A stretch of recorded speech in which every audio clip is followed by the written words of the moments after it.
Assalamu alaikum and welcome to Lay's Cricket का सुल्तान presented by Pantene, powered by Telenor and sweetened by Cadbury। ICC cricket world cup में आज एक और match खेला जाना है और आज मैच है उन टीमों का जो कि पॉइंट्स टेबल पर नंबर 1 और नंबर 2 पे है और तकरीबन दोनों सेमीफाइनल्स के लिए क्वालिफाई कर चुके हैं। It's India versus south Africa in Kolkata Eden garden.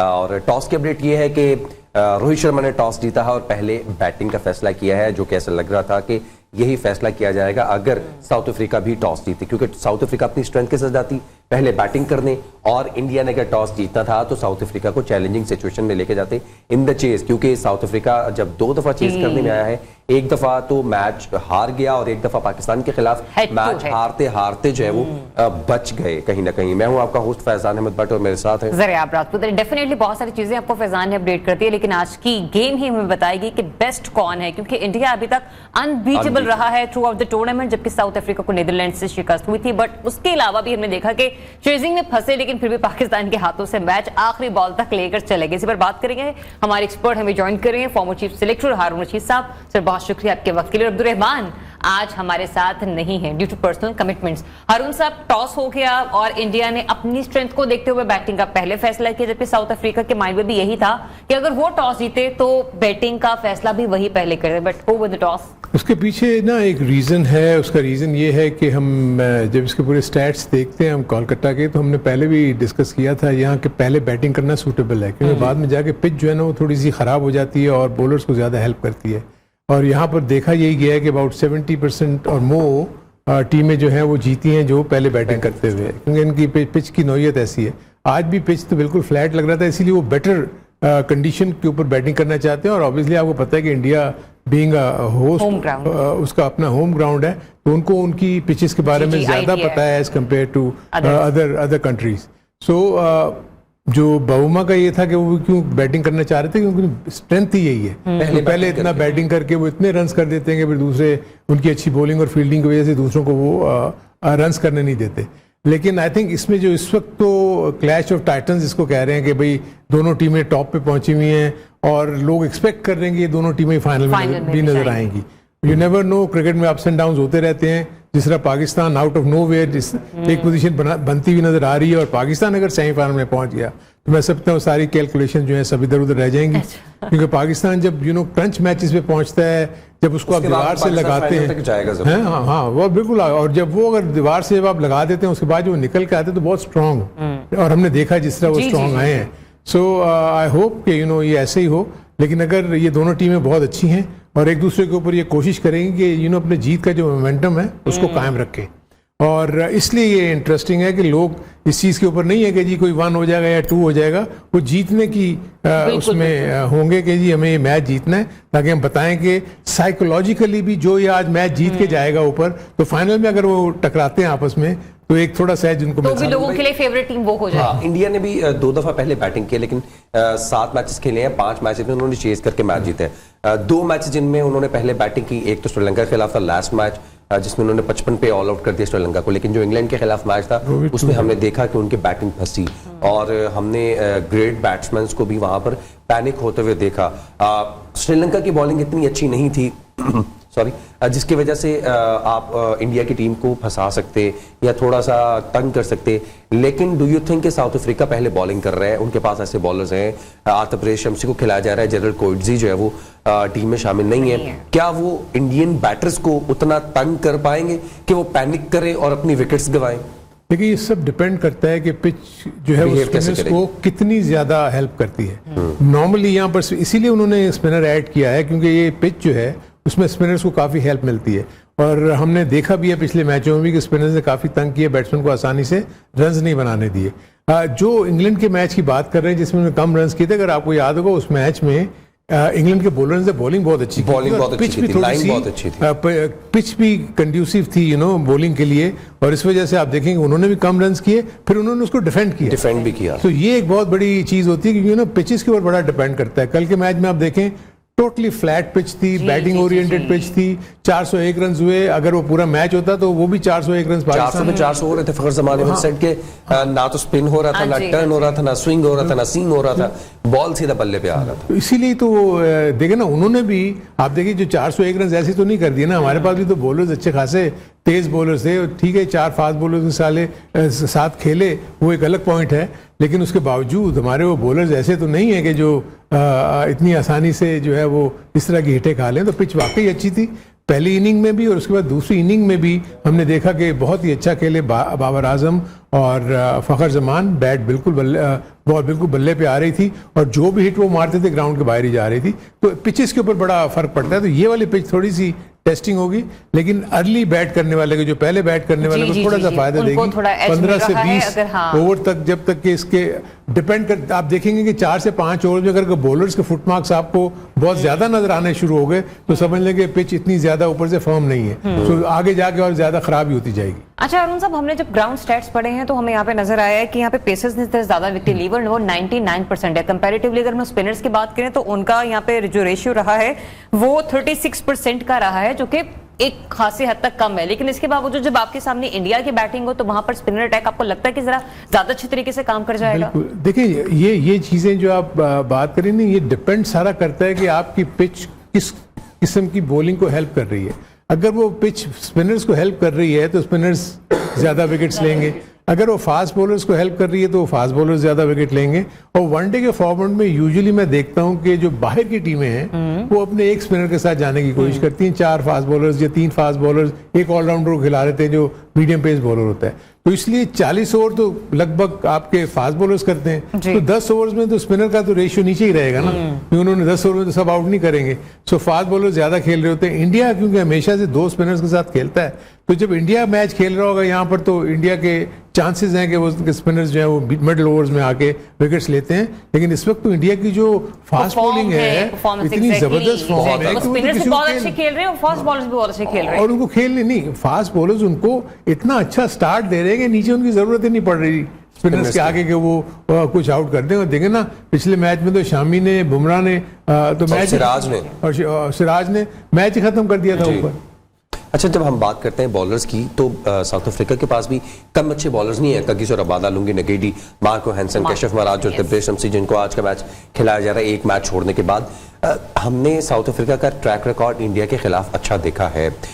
Tabraiz शमसी ने बहुत अच्छे आउट किए हुए हैं। कगिसो रबादा और विराट कोहली का एक 1-on-1 मैच जो है वो बैटल विद इन बैटल जो है कहा जाता है, वो भी चलता हुआ हमने देखा है। तो डू यू थिंक कि कगिसो रबादा जो अपनी पिछली फॉर्म लेके चल रहे हैं आज उसी को, क्योंकि पिच आपने एक डिफाइन कर दिया कि पिच जो है बहुत मैटर करती है, लेकिन लाइन और लेंथ जैसी भी पिच हो, अगर आपकी लाइन और लेंथ ठीक है आप बैटर को तंग कर सकते हो कंटेन करके। देखिए फैजान, अभी तक जो देखने में आया है कि 2 टीमें ऐसी हैं जिसमें एक इंडिया और एक साउथ अफ्रीका जिन्होंने अपनी लाइन और लेंथ को मेंटेन किया है, चाहे वो उनके फास्ट बॉलर्स हो चाहे वो उनके स्पिनर्स हो। और आप हमेशा देखें कि जब भी आप अच्छी लाइन और लेंथ को मेंटेन करते हैं बैट्समैन मुश्किल में आते हैं, और अगर थोड़ी सी पिच उनको हेल्प करना शुरू कर दे तो फिर तो बहुत डेंजरस हो जाते हैं। जैसे आपने शामी को देखा, जैसे उसकी गेंद मूव होना शुरू हुई, जिस तरीके से स्टोक्स अनईजी थे उनके सामने, 4 बॉलें आउट स्विंग हुई, बीट होते गए, एक बॉल अंदर आई, वो उसको समझे कि ये भी आउट स्विंग होगा और वो उसको अटैक करने के लिए जा रहे थे कि वो बोल्ड हो गए। तो ऐसी पिचेस, मुझे नहीं लगता कि ये पिच ऐसी होगी, लेकिन अगर अच्छी लाइन और लेंथ की अगर आप बॉलिंग करते रहे तो इस बात के चांसेस होते हैं कि डॉट बॉल्स क्रिएट होती हैं। आप फील्डर्स के पास बॉल जाते हैं ज्यादा, वो आपको रन नहीं लेने देते, तब बैट्समैन फिर सोचता है कि यार ये रन नहीं बनने, मैं इसको रूम खुद बना के खेलूं। फिर वो इम्प्रोवाइज करता है उसमें। अगर उसका दिन होगा तो निकल जाएगा, अगर दिन होगा तो फखर जमान, नहीं तो थर्डमैन के ऊपर से चौका हो गया, पॉइंट के ऊपर से चला गया, कवर के ऊपर से चला गया, आपने पुल किया तो फील्डर से पहले गिर गया या बाद में छक्का हो गया। सो ये वो चीजें होती हैं जिसमें, लेकिन अगर आपका दिन नहीं है तो आप जब अननेसेसरी स्ट्रोक खेलते हैं तो आप आउट होते हैं। हारून भाई, इंडिया की जब हमने रीसेंट पास्ट आप देख लें, 1983 से बात कर लें, उसके बाद से बात कर लें, जब भी हमने इंडिया की टीम की बात किया हमने कभी भी उनकी बॉलिंग को इतना खूबसूरत, इतना लय में या इतना अच्छा परफॉर्म करते हुए कभी नहीं देखा। हमने हमेशा उनके बैटर्स पे बात की है, सचिन तेंदुलकर, राहुल द्रविड़, वीरेंद्र सहवाग, अगर आप पीछे चले जाए सुनील गावस्कर, दीगर बैट्समैन, अजहरुद्दीन, हमने बैटर्स की बात की है। लेकिन जैसे जहीरुद्दीन आए, इरफान पठान आए, इस तरह के बॉलर्स अब उनके पास आना शुरू हो चुके हैं कि अब उनकी टीम फुल पैकेज नजर आ रही है। क्या उनकी डोमेस्टिक सर्कल इतना बेहतरीन है? क्योंकि ऑब्वियसली हमारा नेबर कंट्री है, हमारी भी जो क्रिकेट थोड़ी जो डगमग हो रही है उस पर भी हम बात करना चाहते। कंपैरिजन की बात करूं, क्या इंडिया की डोमेस्टिक इतनी स्ट्रांग हो गई है, they are producing the bowlers जो उनको अच्छे मैचेस दे रहे हैं, और हम उतने बॉलर्स डेवलप नहीं कर पा रहे हैं? स्पिन अटैक की बात कर ले तो हम उतने कर नहीं पा रहे हैं, वो फास्ट बॉलर्स भी उनको अच्छे भी मिल रहे हैं। देखिए, इंडिया की टीम अगर आप 80s से पहले की तरफ जाते हैं तो इंडिया की टीम में कोई फास्ट बॉलर नहीं था जी। उनके पास मीडियम पेसेस थे, एक ना सोलकर हुआ करते थे और एक कोई आबिद अली आगे बॉलिंग करते थे जो मीडियम पेसेस थे। 2 से 3 ओवर करने के बाद उनके स्पिनर्स आ जाते थे और स्पिनर्स उनके डोमिनेंट प्रसन्ना, चंद्रशेखर और बेदी, ये ऐसे बॉलर्स है कि दुनिया की किसी भी टीम को तंग करते थे, जिनका हाथ थोड़ा सा लेकिन वो बड़ी अच्छी बॉलिंग करते थे। इंडिया का जो इमरजेंस हुआ है ना, जब से इंडिया की टीम उस जमाने में इतनी स्ट्रांग नहीं समझी जाती थी, क्योंकि गावस्कर एक बैट्समैन थे, विश्वनाथ, ये लोग बैटिंग के जोर पे जो है वो बड़े बड़े मैचेस भी इन्होंने ड्रॉ किए, 300 400 रन भी इन्होंने बनाए। लेकिन कपिल देव के बाद आने के बाद 1983 के बाद जब मदन लाल, कपिल देव, वो हालांकि कपिल देव इतने तेज नहीं थे लेकिन वो बड़ी एक्यूरेट बॉलिंग करते थे, मदन लाल भी जो थे वो बड़ी एक्यूरेट बॉलिंग करते थे, फिर कार्सन घावरी आए। उसके बाद हुआ ये कि इंडिया ने, देखें ना, जैसे आप बात करते हैं प्लानिंग कैसे होती है, उन्होंने एक MRF के नाम से पेस फाउंडेशन, यानी उन्होंने पेस क्रिकेट एकेडमी बनाई। अच्छा। उसमें उन्होंने अपने सारे फास्ट बॉलर्स को, डेनिस लिली को उन्होंने बुला के वहां उनका पहले इंचार्ज बनाया, और उन्होंने, डेनिस लिली ने फिर इन सारे जो फास्ट बॉलर्स हैं जो आजकल इमर्ज हो के, आपने देखा उसमें सिरिन शांत थे, उसके बाद जो आजकल वो मैच रेफरी भी हैं, वो श्रीशांत, श्रीशांत वो भी थे। फिर उसके बाद आपने और इरफान पठान भी उसी से, ईशांत शर्मा थे, उसका मुनाफ उसी में आए, मुनाफ पटेल। तो ये सारे के सारे जो बॉलर्स जब ऊपर आए तो उसके बाद सारी ये जो आप लॉट देख रहे हैं ना, ये फिर अपनी अपनी डोमेस्टिक क्रिकेट में फैल गए। हाँ। अपनी मुख्तलिफ स्टेट से खेलते रहे सारी, तो वहां पर आपका फिर फास्ट बॉलिंग का वहां उनकी वो स्टैंडर्ड बढ़ने लगा। जैसे इनके फास्ट बॉलिंग स्ट्रांग हुई, स्पिनर्स ऑलरेडी इनके पास थे, बैटिंग इनकी हमेशा से स्ट्रांग रही, तो एक बड़ी स्ट्रांग फोर्स बन के निकली। सो ये एक वो है एलिमेंट जो हम कहते हैं कि क्यों इतना ग्रास रूट लेवल के ऊपर और एसोसिएशंस के लेवल के ऊपर, क्योंकि वो सारी उनकी जो एसोसिएशंस हैं वो सेल्फ रिलायंट हैं, वो किसी पे डिपेंड नहीं करती, BCCI पे डिपेंड नहीं करती, वो अपनी पॉलिसीज खुद बनाते हैं, अपनी सारी वो ट्रेनिंग, डेवलपमेंट, प्लेयर्स की ग्रास रूट लेवल के ऊपर क्रिकेट, वो सारी वो खुद देखते हैं। तो इसलिए उन्होंने इतना जबरदस्त काम किया। फिर अकेडमीज आपने पता उन्होंने बेंगलोर में भी जब बनाई उन्होंने, उसके बाद वो राहुल द्रविड़ को वहाँ उसका हेड बनाया कुछ अर्से के लिए, और सीनियर प्लेयर्स भी उनके साथ रहे। तो वो जो बंच, कोचेस का जो बंच है, वो इस वक्त उन प्लेयर्स को वहां से निकाल के ऊपर ले आया, और यही कोचेस उनके साथ अभी तक काम करते हुए नजर आ रहे हैं। अच्छा अरुण साहब, उसमें हमारे यहाँ पे बड़ा क्वेश्चन आता है, कल की जब हमने कल का मैच जीता, बहुत अच्छी बात है, लेकिन जब हमने अपने बॉलिंग अटैक के हवाले से बात की थी, कहीं ना कहीं में क्वेश्चन मार्क्स नजर आ रहे हैं। आपने कहा कि बैटिंग पैराडाइज पिच थी, इसलिए हमारे बॉलर्स को भी बड़ी मार पड़ रही थी और उनके बॉलर्स को भी मार पड़ी। अगर फखर जमान कुछ देर और खेलते मैच इस तरह से डकवर्थ लुईस मेथड के तहत हम लोगों को पॉइंट्स ना मिलते, तो शायद ये मैच मजीद लंबा हो सकता था और उनके भी बॉलर्स को मजीद मार पड़ती रहती। लेकिन इस चीज से हमने कहीं ना कहीं तो काउंटर अटैक में जाना ही है ना, हमारे अपने बॉलर्स की परफॉर्मेंस पे भी क्वेश्चन मार्क लग रहा है। तो जब फर्ज करें वर्ल्ड कप से टीमें वापस आती हैं, आपको क्या लगता है पॉलिसीज होनी क्या चाहिए ऐसे क्रिकेटर्स के लिए? बिल्कुल, ये मैं कहना चाह रहा हूँ कि जैसे वसीम ने भी बॉलिंग उसी पिच पे की, हाँ जी, उन्होंने 60 रन दिए 10 ओवर्स में, एक ने 90 दिए, एक ने 82 दिए, एक ने 85 दिए।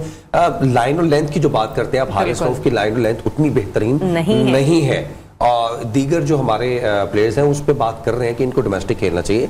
डोमेस्टिक सर्कल के बारे में बिल्कुल आपसे ही बता सकते हैं और उनके क्वेश्चन का जवाब दें। देखिए, मैं आपको एक बात बताऊं कि अगर आप देखेंगे तो फर्क क्यों था। अगर आप आई विश कि हमारे पास उनका पिच मैप होता जिसमें तीनों आप फास्ट बॉलर्स, जो हमारे चारों फास्ट बॉलर्स हैं, उसकी अगर आपको बॉलर डिलीवरीज पता लगती कि कहाँ कहाँ उन्होंने फेंकी हुई हैं, तो आपको सबसे कंसिस्टेंट जो है ना वो आपको वसीम की नजर आती है। यही रीजन है कि वसीम ने कल कम रन्स भी दिए और कामयाबी भी मिली। क्योंकि बाकी जितने भी बॉलर्स हैं उन्होंने कभी लेग स्टंप के बाहर बॉलिंग कर दी, कभी लेग स्टंप पे कर दी, कभी हाफ वॉली कर दी, कभी शॉर्ट बॉल कर दी, ऑफ स्टंप के बाहर बॉल कर दी। जब भी आप चारों तरफ बॉल करेंगे, जब आप तक मुसलसल 3 से 4 बॉलें एक जगह पे नहीं फेंकेंगे तो उस वक्त तक बैट्समैन को इजी मौका मिल जाता है उसको आर्म्स फ्री करने का, क्योंकि पिच इतनी अच्छी होती है, आप थ्रू द लाइन खेल देते हैं, गेंद कहीं भी जाके आपको चौके और कल बहुत उनको बाउंड्रीज लगी। सो ये जो आप बात करें, देखिए दूसरी चीज ये है कि मैं ये देख रहा था, इट्स नॉट कि पाकिस्तान के ये फास्ट बॉलर्स जो हैं, जो क्योंकि पेस से बॉलिंग करते हैं 145 प्लस, सिर्फ यही महंगे साबित हुए हैं। आप मार्क वुड को देख लें इंग्लैंड से, वो भी कोई बहुत बड़ा सक्सेसफुल नहीं हुए। आप मिचेल स्टार्क को देख लें जो कि टॉप क्लास बॉलर है, वो आई थिंक ऑस्ट्रेलिया को बहुत भारी पड़ रहा है, क्योंकि उसने भी 60-70 रन दे रहा है लेकिन कोई विकेट नहीं ले रहा। तो इसका मतलब यह है कि सबसे इंपॉर्टेंट चीज इन सब कॉन्टिनेंट के पिचेस के ऊपर आपकी लाइन और लेंथ है, जिसके ऊपर आपने मतलब मेंटेन रखना है, और वहां आपको कम रन पड़ेंगे, बॉलर खुद आपको, बैट्समैन खुद आपको मारने की कोशिश करेगा, उसमें आप वो विकेट। अच्छा फिर सर, मुझे यहाँ पर ये लगता है कि इस चीज का जो वो कहते हैं ना कि मोरल स्टोरी जो होती है आपका, जो मतलब ये नहीं कि आप मॉरल लेसन निकालता है, वो ये है कि आपको इंडिविजुअली ना अपनी परफॉर्मेंस पे काम करने की जरूरत है। टीम से अलहदा होने की जरूरत नहीं है, इंडिविजुअल परफॉर्मेंस को बेटर करने की जरूरत है वापस आकर। वो इसलिए क्योंकि एक इंडिविजुअल की परफॉर्मेंस है ना, सारे सफर कर रहे हैं, टीम अलग सफर कर रही है, पीसीबी अलग सफर कर रहा है और पूरी कौम अलग सफर कर रही है। अब मैं आपको बताऊं कि ये अभी तो फिलहाल तो इनको ये चीजें वही ठीक करनी है। हाँ, अभी मैचेस बाकी हैं, आपने अगर आगे जाना है सेमीफाइनल में, यहाँ आने के बाद तो बात की बात है कि वो सारी जो भी चीजें एनालाइज करके कोचेज उनको बता सकते हैं कि क्या क्या एरियाज है क्या नहीं। दूसरा आई थिंक एक और चीज भी जो मैं ज़हन में फील करता हूँ, जैसे आपने कल बड़ी इंपॉर्टेंट ये क्वेश्चन किया था रिगार्डिंग T20 के भाई इतने लोग खेलते हैं और वो इंटरनेशनल खेल जाते हैं। सो इसीलिए जो लोग T20 के मोड में है ना, वो सिर्फ 4 ओवर का स्पेल करते हैं, वो 2 स्पेल में करते हैं, 2 ओवर ठीक कर पा रहे हैं। मैं वही आपको कह रहा हूँ ना, तो जब आप 10 ओवर में चले जाते हैं तो आपको कभी कभी 3 स्पेल में बॉलिंग करनी पड़ती है, 4-2-3 या 4-3-3, मतलब जो भी बॉलर समझते हैं पहले ओवर का कर रहे हैं तो 5 करेंगे, फिर वो बीच में 3 लेके आएंगे, आखिर में 2 रखेंगे। तो उसके लिए प्रॉब्ली ट्रेन नहीं है हमारे बहुत सारे बॉलर्स, जिन्होंने तो फर्स्ट क्लास क्रिकेट खेली हुई है, उसमें आप लंबे स्पेल करते हैं जी। आप T20 में सिर्फ 4 ओवर का स्पेल करते हैं, तो उसमें आपकी डेवलपमेंट नहीं होती। 4 ओवर का स्पेल, वो भी 2 ओवर किए, फिर 2 एंड पे इकट्ठे 4 मुश्किल है। नहीं, इकट्ठे 4 भी मुश्किल होते हैं, इसलिए कि आपने सर्कल में करने के बाद एंड में बचा के रखते हैं। सो इसलिए ये जरूरी है कि अगर आपने एज ए बॉलर डेवलप होना है, तो आप जब लंबे ओवर्स करेंगे, लंबी इनिंग्स खेलेंगे, तो उसके बाद फिर आपकी शोल्डर को आदत होगी। लंबी रेस का घोड़ा साबित होने के लिए भी बड़ी मेहनत नहीं, वो जो है ना, वो आपको काम आएगा नीचे, क्योंकि आपको आर्ट ऑफ बॉलिंग आ जाएगा। चले भाई, हमने क्रिकेट के ऊपर जो बात थी वो बहुत सारी करनी है। अभी जो आज मैच है उसमें थोड़े पॉइंट्स हैं वो भी डिस्कस करेंगे, और कल के मैच के बाद का जो हैंगओवर है टीम पाकिस्तान का भी और शायकीन का भी, उसको भी डिस्कस करना है। स्टे ट्यून्ड, क्रिकेट का सुल्तान।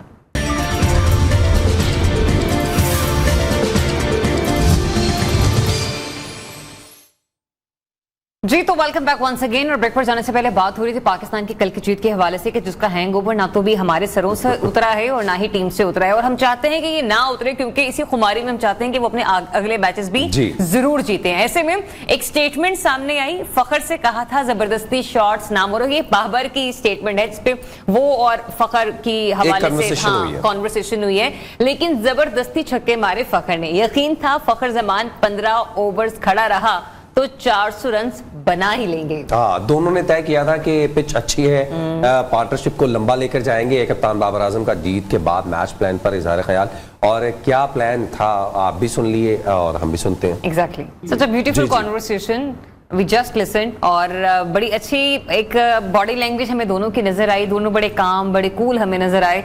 और बाबर ने जैसे कहा कि मेरी कोशिश थी कि मैं फखर को कह भी रहा था कि एक छक्का लगा लिया, जरा सुकून से खेलो, लेकिन फखर सुन नहीं रहे थे और खेलते ही चले जा रहे थे। और वो बेहतर था कि वो खेलते चले जा रहे थे। और हारून भाई, जो आप पूछ रहे 193 का इनका साउथ अफ्रीका के खिलाफ था, और वो ये डबल सेंचुरी के बहुत करीब थे, लेकिन क्विंटन डिकॉक ने इनको थोड़ा सा ना चकमा देकर इनको रन आउट कर दिया। बॉल के इशारा किया कि वहां जा रही है, लेकिन बॉल जो है क्विंटन डिकॉक ने कलेक्ट करके इनको रन आउट कर दिया था। याद होगा आपको। तो चीटिंग नहीं होती वैसे? नहीं, चीटिंग नहीं होती। आप इस तरह कर सकते, संगकारा ने बहुत दफा इस तरह किया है, MS धोनी ने बहुत सारा, ये आप ट्रिक एंड ट्विस्ट करते हैं। लेकिन आपको कैसा लग रहा है इतनी देर बाद, इतने अरसे बाद फखर जमान, बाबर आजम और जो टीम का एक एनवायरनमेंट है वो मुकम्मल ही तब्दील हो गया। देखिए मैं आपको इसकी थोड़ी सी बैकग्राउंड बताऊंगा कि दोनों ने बहुत क्रिटिसिज्म बर्दाश्त किए, दोनों ने बर्दाश्त किया, इवन पूरी टीम ने ही बर्दाश्त किया। आई थिंक इसमें तो डेफिनेटली इनकी हिम्मत की दाद देनी चाहिए कि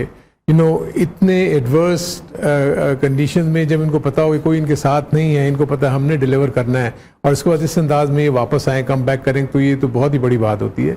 मैं सिर्फ अपने नाजरीन के लिए बताना चाहूँगा कि देखें इनके ऊपर इतनी इन्वेस्टमेंट होती है, आप इनको अर्ली स्टेजेस पे लेके चलते हैं, इनको प्लेयर बनाने में, इनकी ट्रेनिंग और डेवलपमेंट में इतने काम करते हैं, तो फिर एक जब जाके एक क्वालिटी प्लेयर्स बन जाते हैं तो हर क्वालिटी प्लेयर्स के ऊपर कोई ना कोई बुरा वक्त आता है। जैसे इनके ऊपर बुरा वक्त आता है लोग तो ऐसे समझते हैं कि जैसे इनको आप टीम से ही निकाल दें। इवन हमारे कलीग्स, हमारे साथी जो क्रिकेट खेले हुए लोग हैं उनको भी पता है कि हम पे भी ऐसे वक्त आए हुए हैं, वो भी आगे डिमांड करना शुरू कर देते हैं कि यहाँ इनको खुद छोड़ देनी चाहिए, चले जाएं, क्या कर रहे हैं क्या नहीं कर रहे। ऐसे नहीं होता, आप वापस फॉर्म में आएंगे। अब क्या हुआ, वही लोग जो उनकी बुरा भला कह रहे थे वो तारीफें करते फिर। कल से अब तक आप अपने सोशल अकाउंट्स पे देख लें, एक्स हो, फेसबुक, इंस्टा और दीगर जो प्लेटफॉर्म्स हैं भरे पड़े हैं फखर जमान के नाम से, फखर जमान के छक्कों से, फखर जमान की इनिंग्स से। अब आप इससे चले जाएं एक महीना पहले, सर एक महीना में 4 मैचेस पहले, उस वक्त की आप निकाल लें सारे, यही सारे आप छोड़ देना चाहिए फिर। सो मेरे अपने कहने का मतलब है कि ये कम से कम हमारे अंदर टॉलरेंस होनी चाहिए कि हमें ये समझना चाहिए कि हमारी टीम अच्छी टीम है, वो जा गई है मुकाबले में, वो मुकाबला करेगी, लेकिन मुकाबला करने में सबसे इंपॉर्टेंट चीज ये है कि हमने अच्छा करना है ना। हम टीम्स भी अच्छी है, और दूसरी टीम भी तो वर्ल्ड कप खेलने आई है, वो आपसे हारने तो नहीं आई। सो अगर वो आपसे उस दिन अच्छा खेल गई तो वो जीतेगी, हम अगर अच्छा नहीं खेले तो हम नहीं जीत सकते। बिल्कुल, पाकिस्तान की हार जीत चलती रहती है, जो टीम अच्छा खेलेगी वही जीतेगी। इंडिया और साउथ अफ्रीका मैच चल रहा है। सॉरी सर, मैंने आपकी बात को काटा, सिर्फ जो है ना आप ब्रेक का टाइम है, ब्रेक से वापस आएंगे। Stay tuned.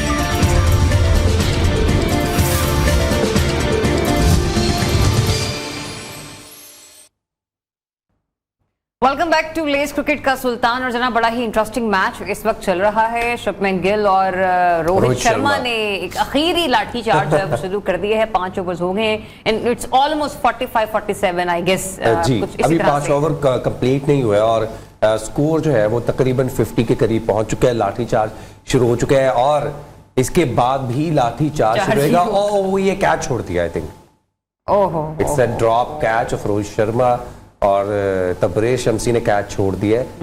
तो लेट्स होप कि ये उनके हक में बेहतर चला जाए, जल्दी रोहित शर्मा को आउट कर ले। लेकिन ऐसा लगता नहीं है कि रोहित शर्मा को जब आप ड्रॉप दे देंगे, एक जिंदगी नहीं दे देंगे, जो आप बात करते हैं जीवन दान, ये आपने वर्ड बताया था।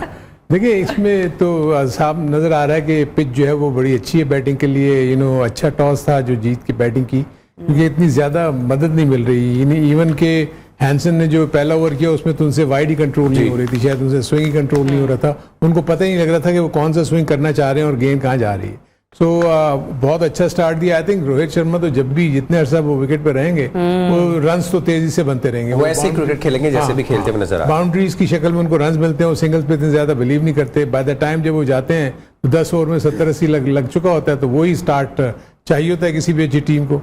अच्छा, ये स्टार्ट देने के बाद जो है ऑब्वियसली एक प्लेयर ऐसे आएंगे जिनका इंतजार कोलकाता ईडन गार्डन में बैठे तमाम लोग कर रहे हैं और आज उनकी सालगिरह भी मनाई जा रही है। विराट कोहली 35 साल के आज हो चुके हैं और क्या सबके जहनों में ये सवाल है, जरा आपके मेरे जहन में भी है कि आज अपनी सालगिरह पर वो आवाम को ये गिफ्ट देंगे कि 49th सेंचुरी करके अपना जो रिकॉर्ड है वो तेंदुलकर के साथ मैच कर लेंगे। और अगर विराट कोहली का टोटल रिकॉर्ड देखा जाए, जब से उन्होंने डेब्यू किया है तो उन्होंने सबसे ज्यादा रन्स बनाए हैं इंटरनेशनल क्रिकेट में, जो कि हैं 26,209। सबसे ज्यादा सेंचुरीज बनाई हैं ओवरऑल इंटरनेशनल क्रिकेट में, वो है 78। सबसे ज्यादा 50 स्कोर की हैं वो 136।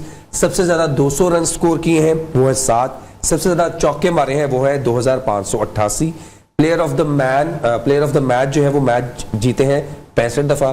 प्लेयर ऑफ द सीरीज 20 दफा और मोस्ट आईसीसी अवार्ड्स भी उनको ही मिले हैं 9 दफा। जब तक कि उन्होंने इंटरनेशनल क्रिकेट में अपना जो है नाम अनाउंस किया, उसके बाद से उन्होंने पीछे मुड़ के नहीं देखा। उन्होंने अपना लोहा हर साल मनवाया है और तकरीबन 8 साल ऐसे हैं उनके करियर के जब उन्होंने 1000 रन से प्लस स्कोर किया है with in a year, calendar year.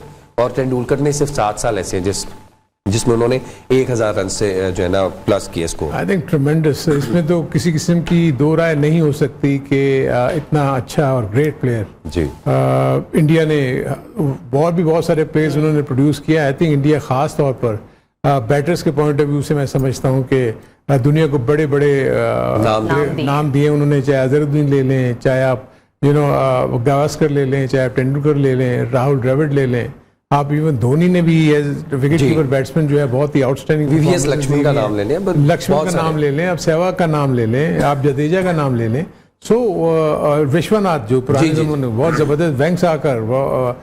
तो सवाल ये है कि आज 49th सेंचुरी हो सकेगी। आई थिंक देखिए नॉर्मली अपने ऐसे दिन पे जो उनका खास दिन हो तो बहुत ज़्यादा उनमें चाह होती है कि हम करें, क्योंकि मैंने इस तरह बहुत सारे ऐसे क्रिकेटर्स देखे हैं, किसी को बेटा उस दिन पैदा हुआ उसने सेंचुरी कर दी, किसी ने, तो ये ऐसी चीज़ें होती है, माइलस्टोन इसमें बनते हैं, क्योंकि फिर वो याद रह जाती है, उसी के साथ यादगार बन जाती है। लेकिन एक रिमाइंडर और भी है, लास्ट बर्थडे पे ये 0 पे आउट हुए थे, तो we just hope it's not 0 for today, क्योंकि बहुत सारे लोग इनको आज देखने आए हैं और इनकी बैटिंग को एंजॉय करने हैं। आप मैच को एंजॉय कीजिएगा, विराट कोहली की बैटिंग और जो साउथ अफ्रीका के प्लेयर्स हैं उनकी बैटिंग को एंजॉय कीजिएगा। रात आपसे मुलाकात होगी, तब तक के लिए अल्लाह हाफिज।